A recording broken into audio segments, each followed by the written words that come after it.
Hello, everybody, and thank you for joining us. My name's Ali FitzGibbon. So some of you who were at the opening session might have heard me speak. I'm a senior lecturer at Queen's University, Belfast, and I am chairing one of the first panel discussions today, which is Connecting Through COVID, Freelancer-led Support Networks.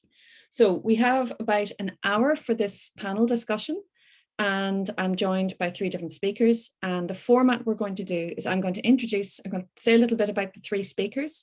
Then I'm going to introduce each one of them and ask them to contribute a short thing they've prepared already, very informally, they're each going to speak for about 8 minutes. And then we're going to open it up to a discussion. If at any stage you have questions, comments, thoughts that you want to share with us, you can type them into the Q&A. But I'm under instructions before I kick in. There was a little note at the very, very start that says that to let you know that this session is being recorded for documentation purposes. There will be a discussion afterwards in the next kind of period, which will not be recorded, where we can pick up and tease out some of these kind of this topic in more detail. There is live transcription if you go to the bottom of your screen and click the CC button, that you can pull up a kind of a live transcription if you would like. And at the end of the presentations, we're going to have room to go back to questions that have been asked. But this is an informal way of sharing thoughts and ideas. So the reason why we are having this conversation is that during the course of our research, in our surveys, in our interviews, the issue of freelancers supporting each other through formal and informal networks was a really, really big part of what seemed to be important to freelancers, both for their own personal health and well-being, for their advocacy work, and also for their creative practice. So the three speakers we've asked to join us today all have, to different degrees, experiences of this. And what we're trying to look at more deeply is to see, well, was this a particular valuable thing? Did it happen before the pandemic? Were these things that didn't exist before that came into being, or had they existed in some other form? And what might be the useful things we take forward if we can call ourselves in a post-COVID state, which I'm not sure we can? What can we take forward? What are the good parts? Where can we go with this? And what are the challenges of doing that? So my three speakers today, I'm delighted to have Fox Irving. And Fox is a Southeast-based, Liverpool-born working-class artist. Their art is shaped by the liminal, precarious identity they inhabit as queer, femme, working class. With a playful DIY approach informed by activist strategies and centering collaboration, Fox investigates how art can be used by marginalized communities that they are part of as a tool of empowerment. And Fox has also been a member of the advisory committee that has been involved in the Freelancers in the Dark project. Next, we have Nicky Harley. Nicky Harley is a theatre maker and actor currently based between Northern Ireland and London. I have this vision of her floating over, somewhere in the air over the Irish Sea. She has been passionately involved in the freelancers movement in Northern Ireland over the past 2 years, helping to create and support meaningful connections between artists, researchers, and government. She believes there are alternative routes to networking, which further create a healthier artistic community, allowing the artist to support others whilst actively working in the arts, and generally just enjoying yourself while you do it. Independent projects that she's been involved in include the Artists and I and the Northern Ireland Theatre Collective. Our final contributor is Emma Spearing, and Emma Spearing is an actor and emerging theatre maker, a graduate of East 15. Her work includes My Mother, Shunt, and feature films Red Call and The Silence After Life. Emma's debut show as theatre maker and writer, Whole, previewed in November 2021 at the Cambridge Junction, with work in progress sharings at Arcola Outside. She also developed an audio version, which is currently being streamed. Emma was awarded a New Ideas Award Seed Commission from Cambridge Junction to develop Whole, and with further support from Arts Council England and Metal Southend. Whole was made in collaboration with award-winning theatre maker Jamie Wood. So the three speakers have lots of connections, but also lots of different experiences and lots of different perspectives on this topic today. So I'm going to first pass over to Fox and ask Fox, would you like to say a few words to kind of give us your thoughts? Hi everyone, I'm Fox. Glad to be joining you on this really beautiful sunny day. So where do I start? I set up a network called Women Working Class.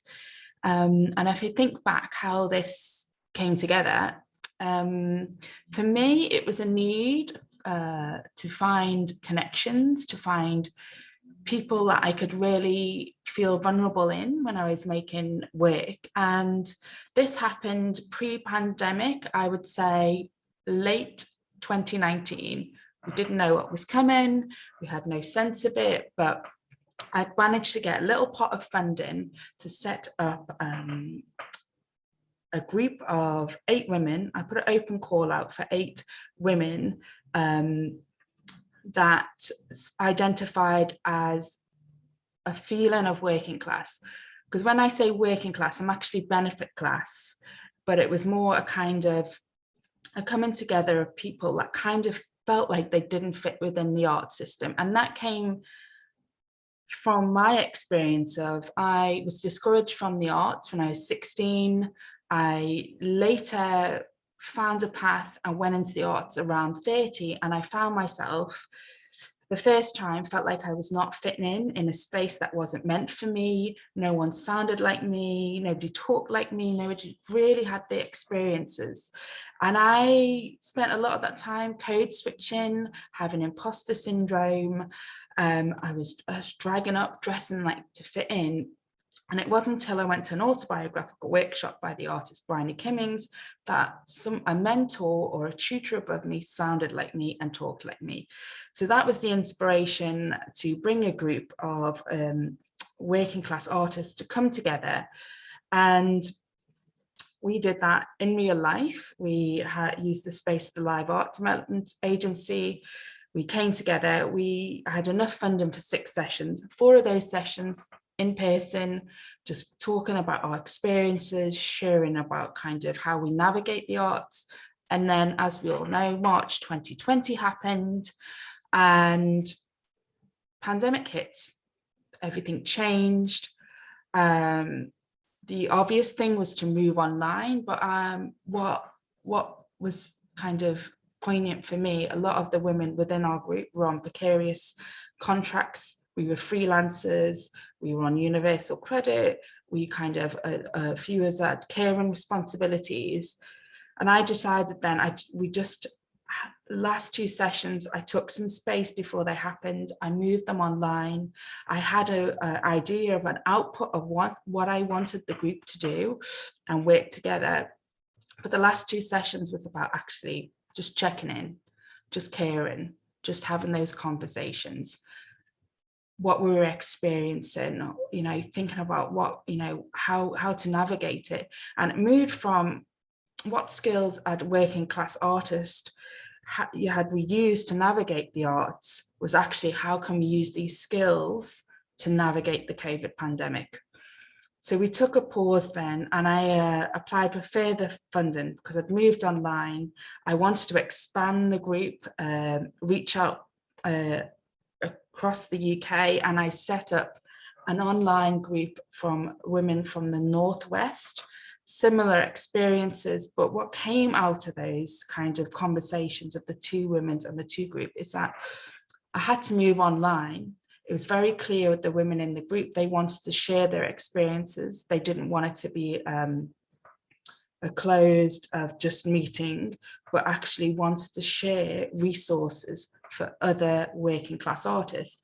So I had to move online quite quickly. We set up a website, it's called Women Working Class, and on there is a number of resources for artists to use. And we did it a bit tongue-in-cheek because as a working class artist, a benefit class artist, you have to wheel and deal as you navigate the arts. So there is a series of resources about kind of identity, about how we navigate the arts, actually a series of our resumes. So you can see it's not a linear line. We don't just walk into the arts and there we are. How, all the different things, a list of other working class, lower class, artists that inspire us. Also resources about self-worth. I noticed a lot within the group at that time, going through the pandemic, we'd really lost our sense of identity and our sense of worth. So we did a series of resources about how we think about self-worth and how you approach applications. And we also did a series of, because we spent in real life sat in a study room with lots of academic text, we wanted to really break down those barriers, because these texts tell us how we should navigate and how we can, capitalism keeps us in our, where we should be in our place, and how to break them up, but they're not accessible. So we did a series on Beverly Skeggs's paper, Feeling Class. I got the women to create audio records, so you could hear somebody, with a similar accent, with a similar voice, reading through the paper for you. But also I got the women to respond to these pieces so they could make them more accessible. And this has just rolled and rolled and rolled, and I got more people joining, using the resources to navigating throughout the pandemic, to moving online. And creating a series of podcasts, which is launching. We've got them live in the area within this event, but also officially launching in April, where I brought together the women from the Southwest and the Northwest to talk about their experiences.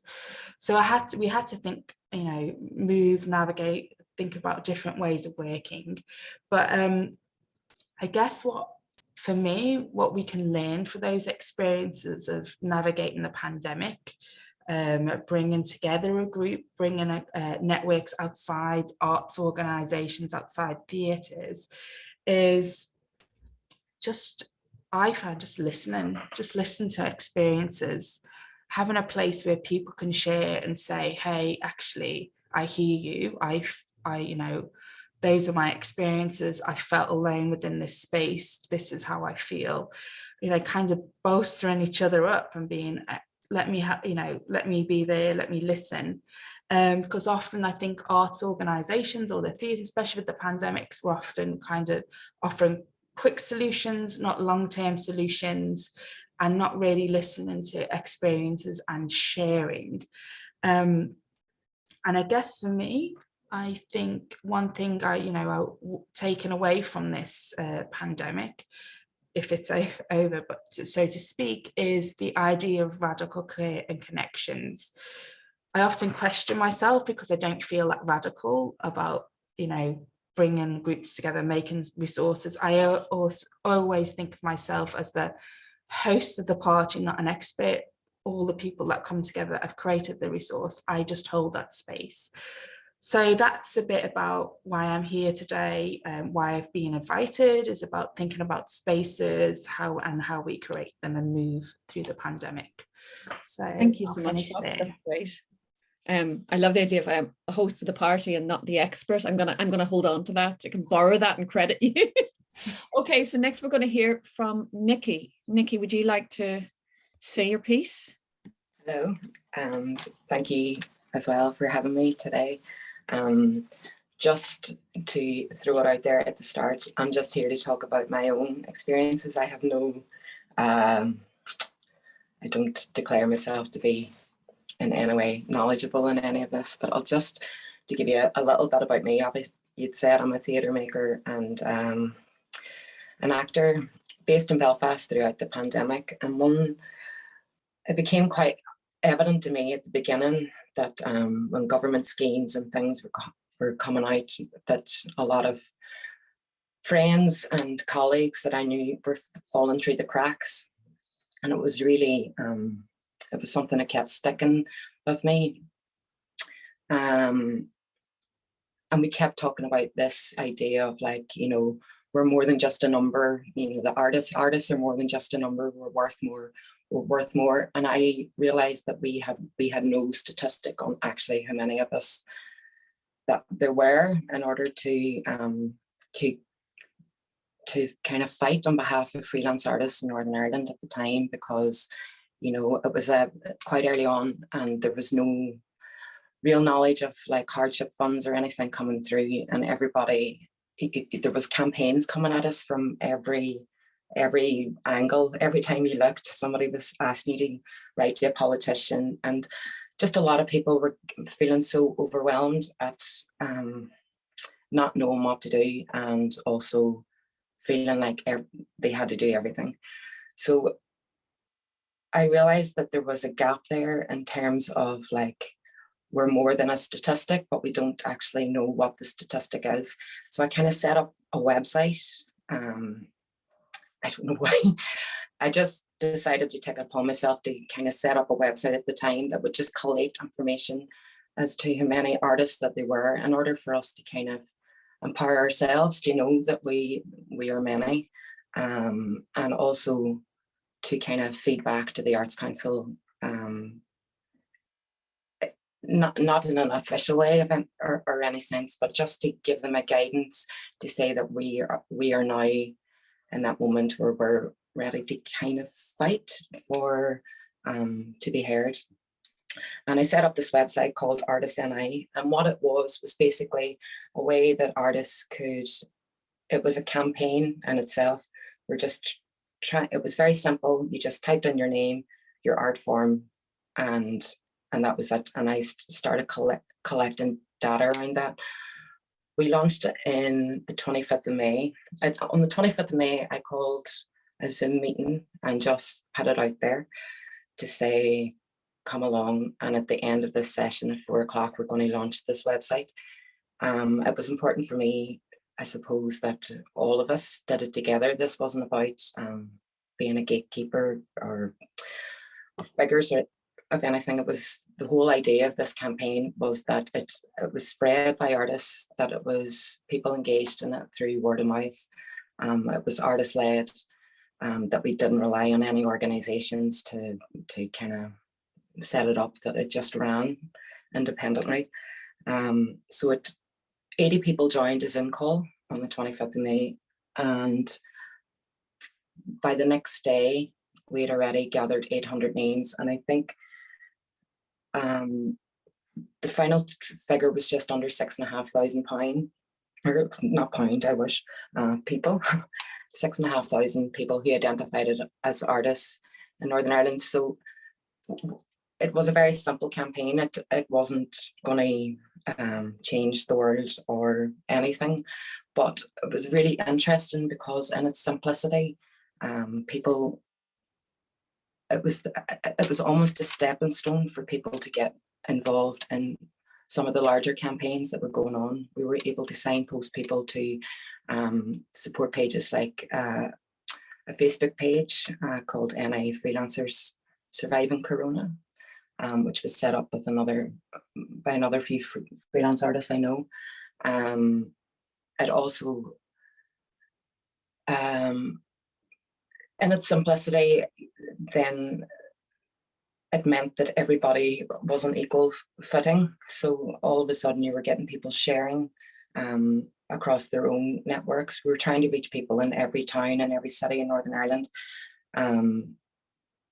And it worked in its simplicity, almost like a pyramid scheme. Everybody kind of bought into the idea, and then it kept spreading. So what I found really interesting about that specific campaign, even though it wouldn't achieve anything, the numbers in which we gathered were never going to be official. They couldn't be officially used. It was almost like that when you do theatre, I'm just going to change that. When you're like, it's the best part of theatre, it's the moment just in between where something may happen. So what you found in that kind of threat of us trying to figure out how many of us there were, there was stirrings amongst the community by people who held the money, and they were all trying to get in contact to try and figure out how they could fix this, which I found really interesting. And even with, you know, some of our larger theatre organisations as well, everybody just in a very simple way started asking questions about what is it freelancers want, and wanting to engage us in conversations. And it was something that I had realised, that just like Fox had mentioned about class, that sometimes as freelancers, I was starting to identify that there were many reasons that we were being separated.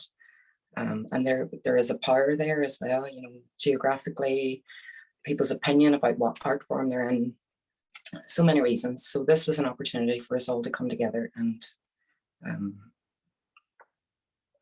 be a single statistic. That then led on to forming other groups. So I joined a collective called the NI Theatre Collective, and it was, we could notice there was individuals who were starting to like do independent little activist campaigns. So we all came together and we called our Arts Council for a meeting. It's the first time since the Arts Council in Northern Ireland had been founded that they've ever had a meeting with freelancers, which I just found phenomenal. But we did go with 6 demands, all of which have been worked on, and that's starting a conversation there. Moving on from this, I think I would have done a lot of things differently if I had the chance again. One of the things about the Artists NI, which I probably have not explained well, was that idea of trying to keep it independent. Organisations wanting to get involved, and I kind of let it run out of steam because I was so I never wanted to be associated with companies in any way. So it meant it got to the point where I couldn't keep it going anymore. It would be interesting to find out how you could finance something like that for longevity, remain independent, and have that free spirit around it. Something I found really interesting over that time is like wording around, you know, campaigning and how people interpret words, like what is an artist. A lot of actors wouldn't necessarily identify as an artist. They, you know, the more you open up specific art forms, the more you seem to kind of, you know, it might be a specialist in golding plating who don't identify with an actor. So around wording and how the more detail you go into, the more you actually segregate people as well. So I think there's something interesting in that, because at the end of the day, as freelancers, whatever your art form is, we're all applying for the same pot of money. And that was one of the things that we were trying to focus on as well, is like, you know, we may say we all work in different art forms, but at the end of the day, when we're creating our own work, we're all in the same pot. So I think it's raised loads of questions around that for me moving forward, how we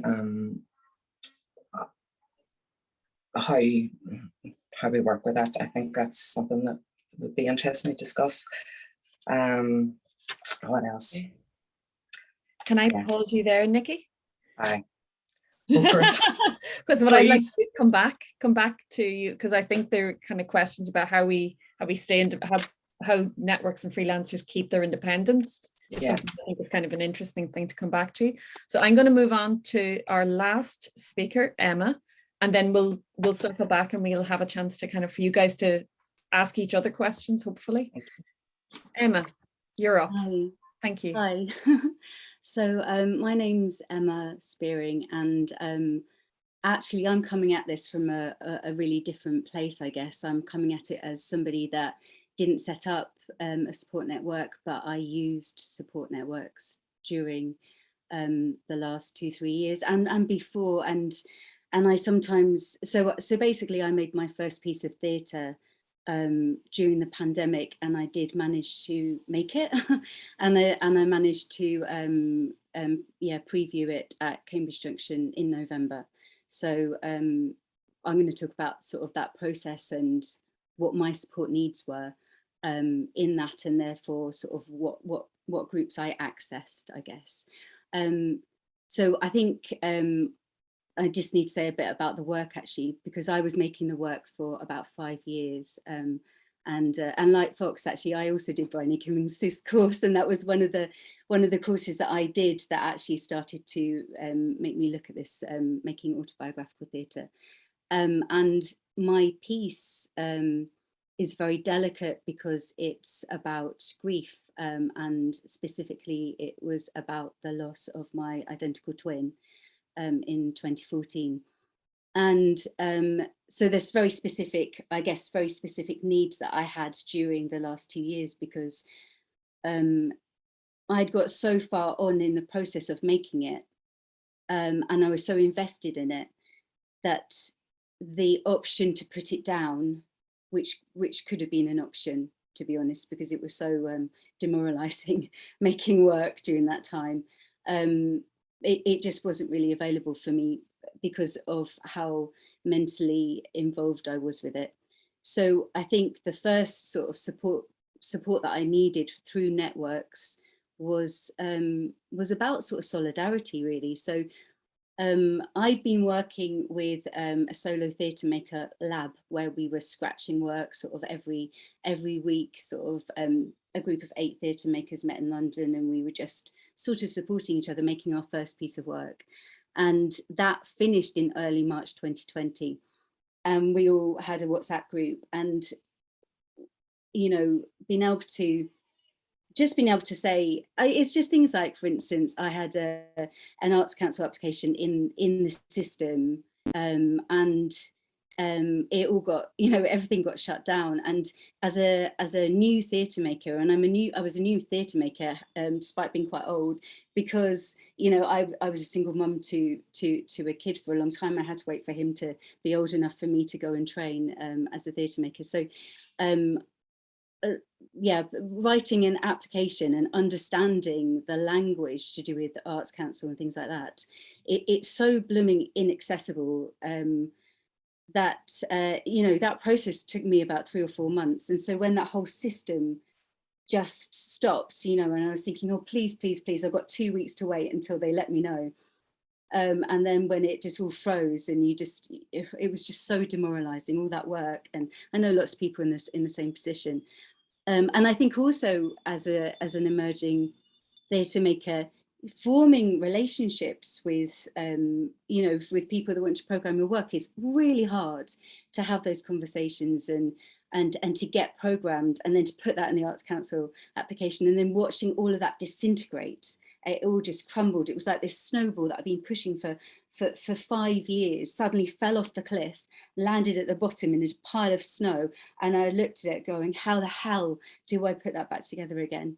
And so the support that I needed was solidarity, actually, and hope, because I think I just felt like, how the hell can I ever finish this piece of work that I've invested such a lot of time, and my, you know, as artists, we put our souls into what we make. That is our identity, and it's you know, and it feels like you're sort of giving birth to something. You get to 8 months, you know, and suddenly you're like, I don't know how to make this. I don't know how to move forwards with this.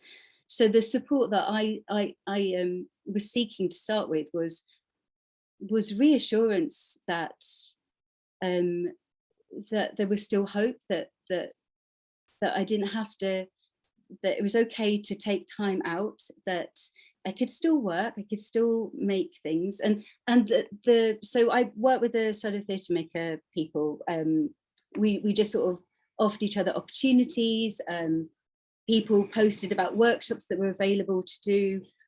Everybody sort of spoke about how they were in a similar position, and that it was just reassuring, actually, and really important for my mental health. And then I was also part of a group of theatre makers that was actually, it was through a theatre, but we sort of started to meet a little bit outside of that as well, and just informally having a Zoom, you know, coffee, and talking about how to form relationships with venues, which it felt like really an impossible thing to do. And just hearing other people's processes, I think, just provided some sort of support and feeling that you could keep going. So the first thing I did really, I guess, was look for that support and solidarity, and look for that support and hope. And then the next thing, when everything froze and it was obvious that I wasn't going to be able to make the work without funding, and there was no funding at that time available, I looked at sort of free resources to learn, and there was loads of things available, and there was lots of things being, you know, shared by theatres as well. But I found out about things through freelance artists, and it was about basically being in touch with people and sort of sharing how you felt. And then people were so generous, you know, during that time, and saying, have you been part of this, you know, Facebook producers Facebook pages? Like, oh my God, a mine of generous offerings and information. And you could go down these sort of avenues of finding sort of classes or things that would support me in the learning how to make a piece of work. So that's what I focused on.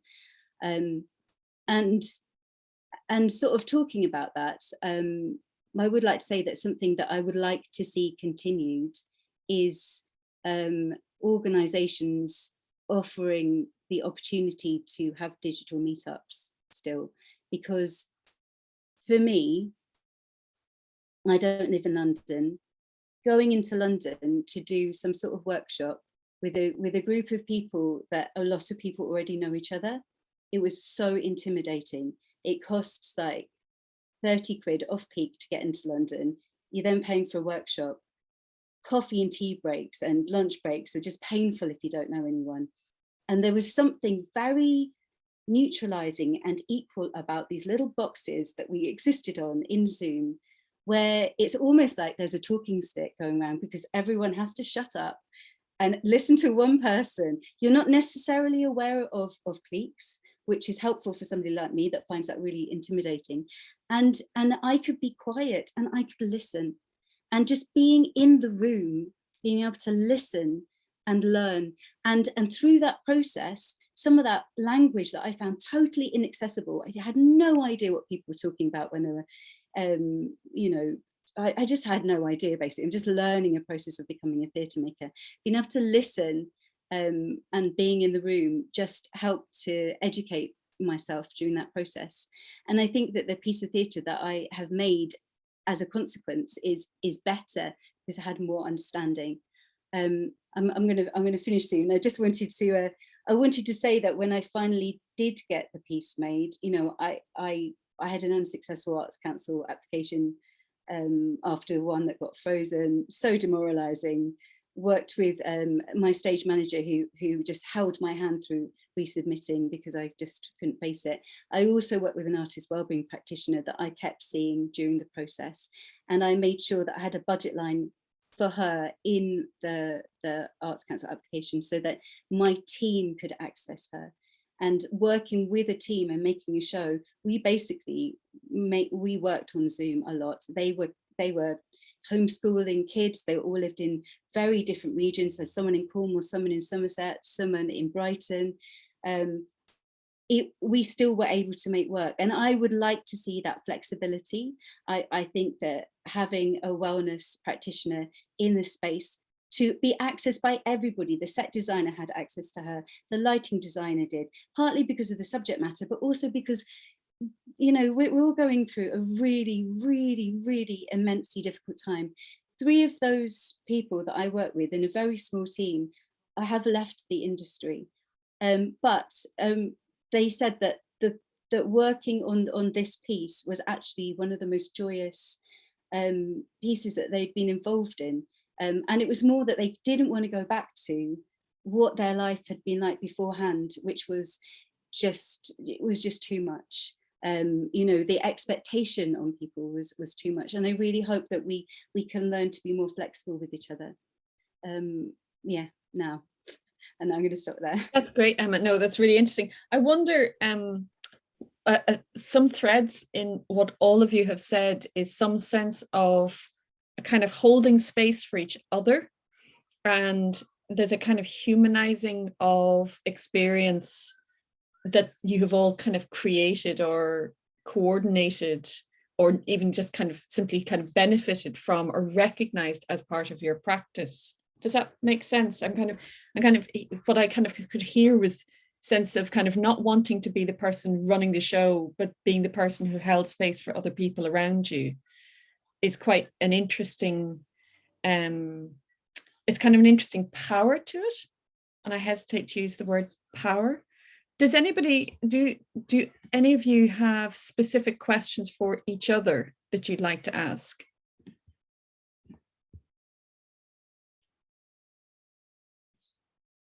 I just want to say that I'm so impressed. Yeah, I'm really impressed with Fox and Nicky's work. So yeah, thank you for being there for freelancers.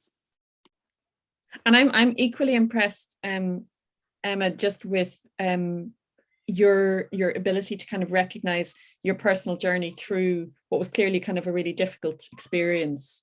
I kind of find that it's powerful to hear. Nicky, do you have something? Oh, I suppose just to ask you guys, have you noticed a shift? Like a lot of people prior to the pandemic were afraid of kind of speaking up or kind of sticking up on behalf of freelancers, and were a bit silent when things weren't going right, for fear of maybe not getting work, or all the reasons why people don't speak up. Do you find that there's been a shift since the pandemic has started in terms of people maybe calling things out and being there for each other as freelancers and supporting each other in that way? Does that make sense? Can I ask Fox, would you like to respond? Yeah, I can come in. A shift, I definitely think, like at the beginning of the pandemic, there was a lot of new hope. There was this kind of, okay, here's a chance. Things have been flattened, so to speak, we've got this opportunity that when this comes to an end, we can shift these, and we're going to say, actually, as freelancers, this is what we ask for, this is what we say. We won't stand for things such, low pay, no hour contract, all these things. And I think there was a real hope and like aspiration right at the beginning of the pandemic. And I think there is momentum still there, but what I've noticed is actually that the pandemic went on and it went on. And there was a lot of the government to and froing and not really putting things in for freelancers or things in for theatre and saying, oh, you can make theatre if you want, but we're going to say not to do this, but not often in the funding. And I think that initial drive at the beginning, some people are just exhausted, I think, as well. And I think I wrote this kind of, because when I was listening to you, Nicky, is kind of, we can host spaces and we can make these communities, but how do we keep that energy, this energy and this drive to keep going? And I would love to know what that is. And sometimes I think it's okay to step away and say, I'm just going to take some space, but this is important. So I think, Ali, when you talk about power, I think for me, my aspiration is I make these spaces and I let them flourish and I let them go and I kind of navigate and hope that these kinds of connections stay connections. And I've seen that with the Northwest and the Southwest group. They are making their own connections, but there is a lot of energy. And I'd hope, the aspirations at the beginning of the pandemic, and I think the report also thinks about that as well, doesn't it? Kind of. Yeah, so there are some things around how you see that momentum. So this whole idea that there's going to be a reset, that we're going to bring about change in all kinds of levels, to the practice, to the well-being, the wellness issue is huge. All of that is there, and then you just watch it. It's literally like being hit on the head with a hammer as every wave of new variant, new lockdowns. And it also varies between regions, because the lockdown was almost total in Wales. So there was no reopening virtually at any point. In Northern Ireland, they said they were going to reopen in the end of the summer of 2020 and then literally change their minds. And so theatres were getting ready to reopen, and all of a sudden, and the crushing, defeating feeling of that, you can see that also sap the energy in those networks. It's visible. So there was a question in the chat that I think has kind of been answered by Byron, which is what were we seeing happening as theatre started to operate again? Were these support networks strengthening or weakening? And I think you can see a bit of both. I've got a question in the chat from Valina. Well, I've got a few questions from Valina, but in the first one I'm going to look at is how do you balance the need in a support network?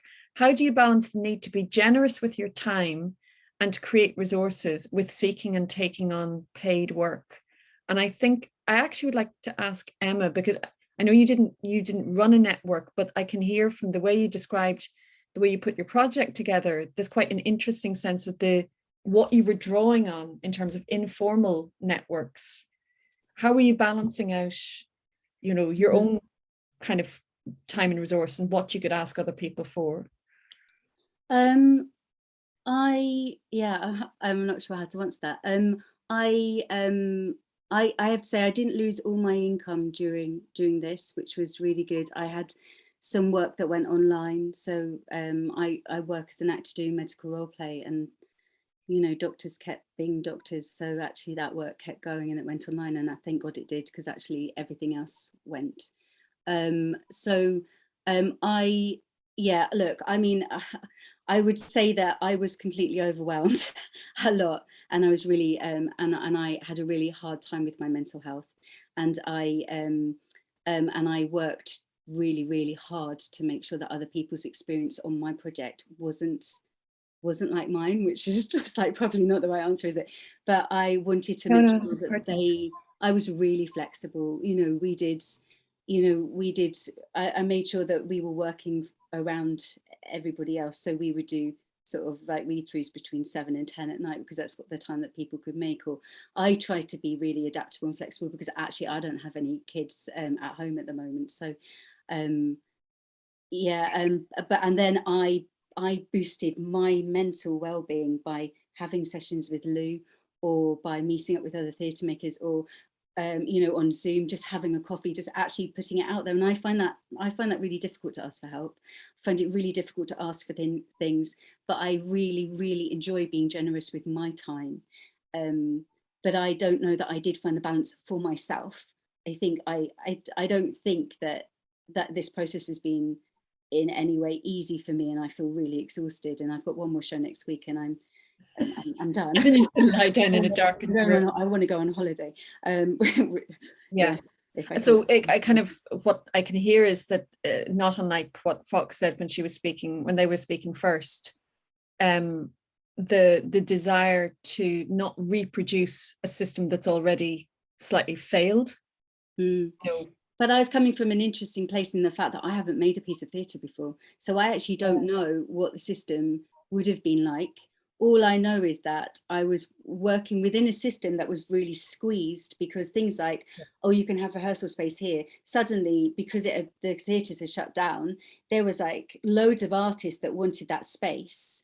And there was no space. So it's like looking for alternatives, and that process was really hard, and obviously funding was really hard to get. It was like, I remember when I didn't get it, and somebody said, well, it's a 10% success rate at the moment, but it's just constantly being demoralizing, and then you're letting down a team as well, that you've promised work to, that are also not in work. So it was hard. And the recognition that the making of work is a support network in itself. Certainly what you could see was the interruption of they call them temporary systems, but the interruption of projects in mid-flow at the start of the pandemic and all the way through the different lockdowns actually dismantled little temporary networks that people were building with their collaborators, their kind of co-workers, that kind of thing.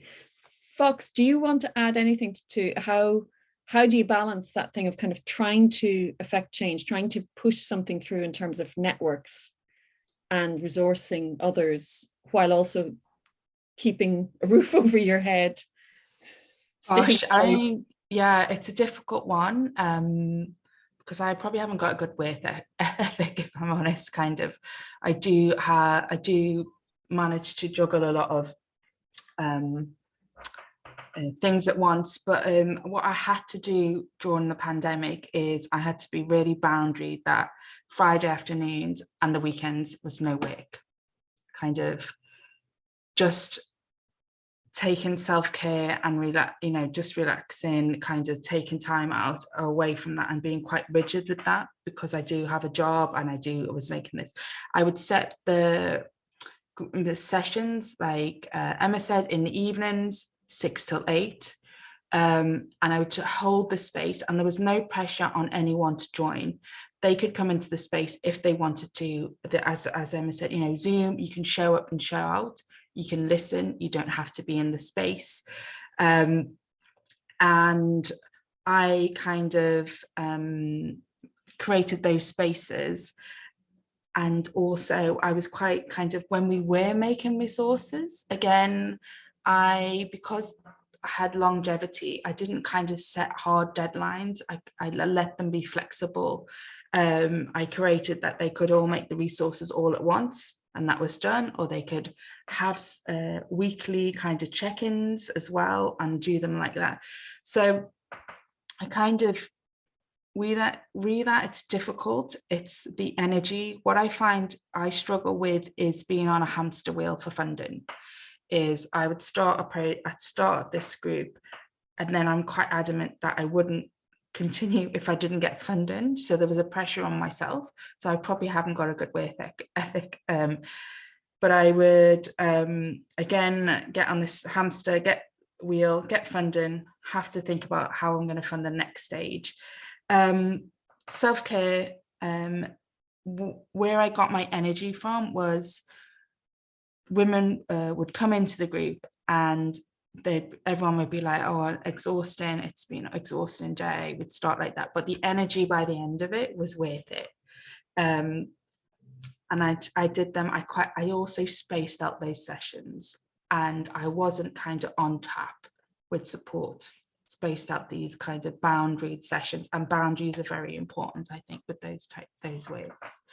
Yeah, that's really interesting, actually, putting boundaries around kind of how much you're giving of yourself and how available you are. Nicky, I know that you had experience, because you and I have had a conversation about at various points when you were deep into the artist NI and trying to speak to governments, and that sense of being on call. Yeah, I did find it burn. I just, again, probably I would go as far as I could, burn out, restock, go as far as I could. But as I got a lot of love and support being part of the Facebook group, as a member of the Facebook group, that, in Northern Ireland, there was a group had been set up where it was just artists sharing information. I think that was probably one of the greatest things to come out of it, because you could see everyone's ego. I think we're in a difficult point at the minute, because when this all happened, the kind of carpet was pulled out of everybody, and everybody was feeling, despair at the same time. And the support networks, any opportunity, people were throwing it in. It was gorgeous. People were checking in on each other in the morning. And I think we're actually in a very difficult place now, because some people are returning to work, other people aren't. People are nervous. People are still shielding. And I got, because I was sharing this on the Facebook group the other day, and I was like, God, like there was a point every morning you go on and somebody was like, hey guys, like, gonna be doing this. That's what I'd love to see continue, is because they were most effective because it didn't burn anybody out. You just saw something, you shared it, it was gone. And but yeah, burnout and rest and then go again. I'd love to figure out how to do it. There is an issue that the people who drive things very often are the people who end up then running out of steam, and it's who then takes over. And that particular Facebook group was really interesting because it became so collectivized. So Thomas has a question specifically for Emma. He said, you mentioned you had a wellness practitioner on site throughout your rehearsal process.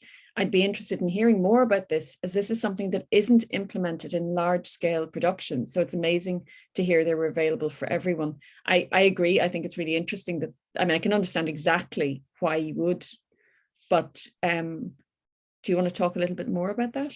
Yeah, so I met Lou Platt. I met her at somebody else's show actually, and she was working with quite a few people that I just come across her name quite a bit, and so I connected with her in 2019. I started just to work with her. So the work that she does is, I think it's multi-layered, and it depends on who she's working with.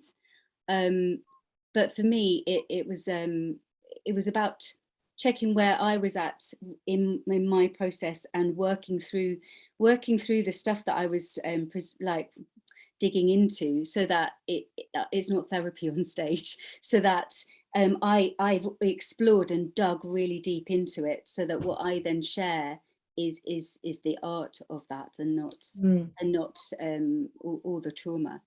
And so what I thought was important was that I put in a budget line in for a certain amount of money, so that she could introduce herself to the group, and we did that on Zoom, and we worked on Zoom. I still have not had a session in person with Lou, and I've been working with her for 2.5 years. And she also, bless her, but she fluctuates. She changed her prices so that she might work for a big organisation, and that will give her the flexibility to work with independent artists to offer a lower rate, so that the work isn't interrupted, which was really generous of her. So I basically said to everybody in the team, this is Lou. She came and introduced herself, and she said if people want to have a one-to-one session where they basically unpack the process, she can also come into a space and do like, it's almost like a check-in basically, and her system of working I found really helpful. So the artists would meet in the morning, we'd all meet, and we would just have a check-in to see where everyone was at. But during a pandemic is really important. Those check-ins are like gold dust, and they should never be got rid of. See what people are bringing into the room, see what, what's happening with the kids, because then it's almost like this relief that we've shared where we're at, and then we can make the work. I would recommend working with an artist wellbeing practitioner. I think that they should be part of. That's really interesting. I find it really interesting because people talk about, kind of certainly in the kind of creative sector, not just in theatre, but they talk about bringing your whole self to work. And yet it's really clear that the signals are that you can't bring your whole self to work. You can bring the bits of you that are acceptable or tolerated or something like that. I'm just looking here. So Valina has a couple of other questions. Does anybody know networks that would welcome museum and heritage freelancers? And another question is, what sources of funding are available to help set up networks? But as I can see, all of you, only some of you, I think Fox, you're the only one who actually had specifically, you went looking for funding to do a particular network. I think in the case with Nicky, with the Artists and I, there was no funding. And Emma, similarly, you talked about kind of WhatsApp groups. So the idea that these things are at different scales. So some of these are groups of 10 or 15 people communicating with each other through a WhatsApp group, some are a couple of thousand people on a Facebook group, and some are then more formalized into kind of websites and resource sharing, or kind of connecting to organizations. What's interesting is that they all seem to be very organic in how they evolve. Would that be accurate? Yeah, I could come in. I got funding for the first iteration of the group that I created, but it took me 3 failed Arts Council's applications to get there. And I was quite, I'd worked with the Live Art Development Agency, and they said, you can have this space, you can set up this group, XYZ. So I had a space, but I was so adamant that the women that was going to come to this group, they would be paid for their time. Mm-hmm. So it took me three attempts, but then I started making connections and networks, and I reached out to other arts organisations, which I got further funding from an arts organisation in the Northwest, Heart of Glass. So I've been lucky with those with the art, with making those connections and the arts councils. But otherwise, kind of looking elsewhere, I'm a bit lost for that myself about how I continue this. Where do I go next? How do I get off this hamster wheel? And I'm still trying to figure that out, if I'm honest. Yeah.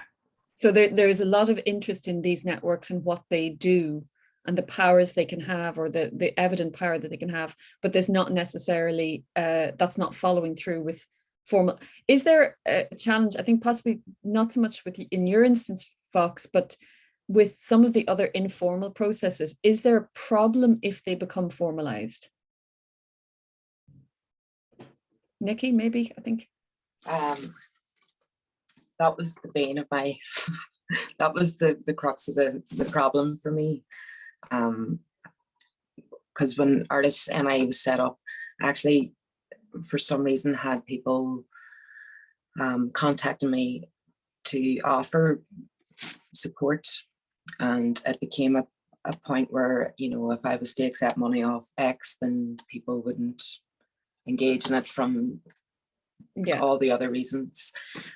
Even to set up a MailChimp, like, so that you could contact people, you would have to be associated with an organization that had a PO box. So it all became very complicated, because as soon as the whole point of it was that there was no association with anybody. So the moment you started getting associated or thinking about taking money, you were kind of compromised and what the mission was. So it was kind of set up to fail in some ways. Yeah. Like, so organizations might have wanted to be helpful, or it might have been seen as virtue signaling.